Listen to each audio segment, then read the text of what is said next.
bah de toute façon, si ça monte, oui, ça va rentrer. Oui, mais là, ça va rentrer par la porte. Je vais pas passer derrière la porte. Ça va rentrer par le trou, là, j'ai un trou derrière. Ah bah oui, c'est sûr. Pour les particuliers, est-ce que vous intervenez directement chez eux? Oui, aussi. Pour relever les meubles. Enfin, voilà, on est là pour aider tout le monde. Faire des trucs. Attends, pousse, viens carrément à moi là. On a eu la bonne surprise ce matin de se réveiller sans gaz, donc sans chauffage et sans eau chaude. Donc on est en train de régler un peu le problème de chauffer la maison, garder l'eau c'était compliqué, enfin c'est compliqué, mais là le fait de ne pas avoir d'eau chaude et pas de radiateur, ça va être une petite épreuve supplémentaire, mais on va se débrouiller. Les voisins ont eu le même problème, on était tous dans la rue ce matin à 8 h pour se dire on a nos chaudières en panne.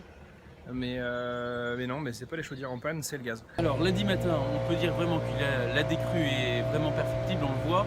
On est entre 10 et 15 cm par endroit. Ma principale préoccupation, c'est la remise en état du chauffage avec GRDF.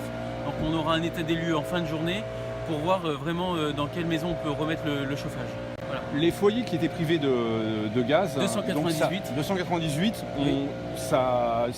Il y a eu des choses qui se sont améliorées.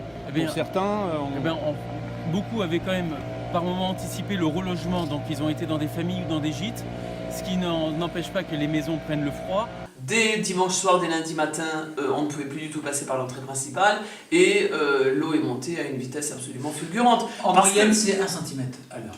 D'accord. C'était- Et voilà. pour aujourd'hui, avoir quelle hauteur dans la maison? Là, à ce moment-là, on est environ à 50 cm. 50 cm dans cette partie-là, mais si on descend l'entrée, Dans les là on parties est garage, et dans sous le porche, on est pas loin d'un mètre 50 d'eau.